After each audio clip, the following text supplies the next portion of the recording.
Site के ऊपर, और आज हम देखेंगे 5 कौन से ऐसे मटेरियल हैं जो हमारी कॉस्ट को जो है इफेक्ट कर सकते हैं और बहुत सारे पैसे जो है हमारे कंस्ट्रक्शन के दौरान बचा सकते हैं।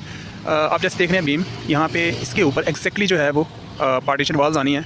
तो हम देखते हैं कि कौन सी ऐसी चीज़ हम यूज़ करें जिसकी वजह से हमें सबसे ज़्यादा बेनिफिट हो और हमारी कॉस्ट जो है वो कम से कम बिल्डिंग के ऊपर आए, यानी कि लागत जो है वो कम आए।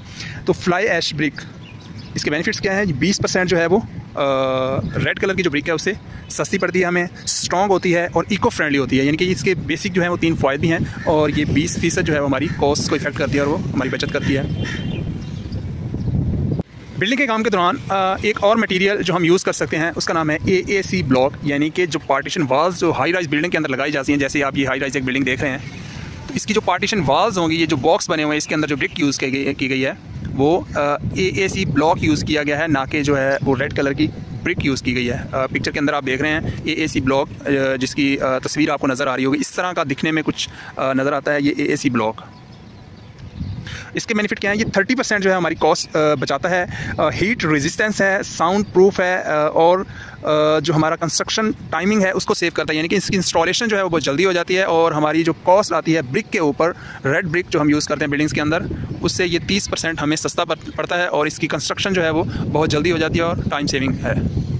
इसके बाद नंबर 3 पे जो मोस्ट इफेक्टिव मटेरियल है बिल्डिंग के अंदर, सैनिटरी प्लम्बिंग के अंदर पाइप यूज़ किया जाता है। पिक्चर के अंदर आप देख रहे हैं 2 आपको पाइप नज़र आ रहे हैं, एक PVC पाइप और एक मेटल पाइप। मेटल पाइप बहुत कॉस्टली होता है और इसकी इंस्टॉलेशन पे बहुत टाइम लगता है और कॉस्ट बहुत ज़्यादा आती है, इंस्टॉलेशन कॉस्ट। और इसके साथ जब इस बिल्डिंग के अंदर हम यूज़ करेंगे PVC पाइप, तो वो हमारी कॉस्ट को बचाएगा और लाइट वेट होता है, रस्ट फ्री होता है, ईजी इंस्टॉलेशन होती है इसकी। तो इस तरह हम अपनी बिल्डिंग के अंदर PVC पाइप की इंस्टॉलेशन के दौरान बहुत सी बचत कर सकते हैं। हाँ जी, नंबर 4 पे हमारे पास है RCC door frame. Wooden door frame जो है वो काफ़ी कॉस्टली पड़ते हैं। जैसे आप सामने ये एक डोर देख रहे हैं, इसके अंदर जो है वो आयरन और वुड का जो है डोर फ्रेम यूज़ किया गया है। हम यूज़ करेंगे RCC डोर फ्रेम और विंडो के जो फ्रेम है वो हम RCC लगाने वाले हैं। ये जो हमारी कॉस्ट को जो है बहुत ज़्यादा कम करते हैं और टर्माइट प्रूफ होते हैं, लॉन्ग लास्टिंग होते हैं और मेंटेनेंस फ्री होते हैं। और इस पे जो है वो पेंटिंग के अखराजात जो होते हैं, कॉस्ट जो होती है, पॉलिश की जो कॉस्ट होती है वो बहुत कम पड़ती है बनिस्बत इसके कि हम वुडन जो है वो डोर फ्रेम यूज़ करें।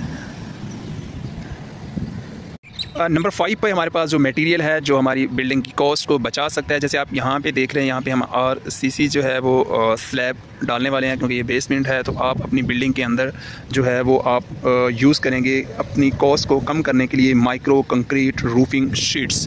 हाँ जी, तो ये एक मटेरियल है जो आपकी कॉस्ट को है वो 40% तक रिड्यूस कर सकता है, यानी कि 40% आपको बचत होगी अगर आप micro concrete roofing sheet use करते हैं। इसके बेनिफिट्स क्या हैं? फैब्रिकेटेड होती है, क्विक इंस्टॉलेशन होती है और 40% तक आपको जो है वो बचत फराहम करती है RCC स्लैब की निस्बत और इको। अब आप हमें बताएंगे कि आप कौन सा मटेरियल इसमें से यूज़ कर रहे हैं या कौन सा मटेरियल आपने इसमें से पहले यूज़ किया है। ये जो 5 मटेरियल की पिक्चर्स आपको नज़र आ रही हैं, क्या इनमें से पहले आपको यूज़ कर चुके हैं या अभी आप कोई यूज़ करने वाले हैं, ताकि आपकी कॉस्ट जो है वो मैक्सिमम कम हो सके कंस्ट्रक्शन के हवाले से और फिनिशिंग के हवाले से। हमें जो है वो कमेंट सेक्शन में ज़रूर बताइए कि आप कौन सा मटेरियल है वो यूज़ करने वाले हैं, या कौन सा मटेरियल जो है आप पहले ऑलरेडी अपनी बिल्डिंग के अंदर यूज़ कर चुके हैं।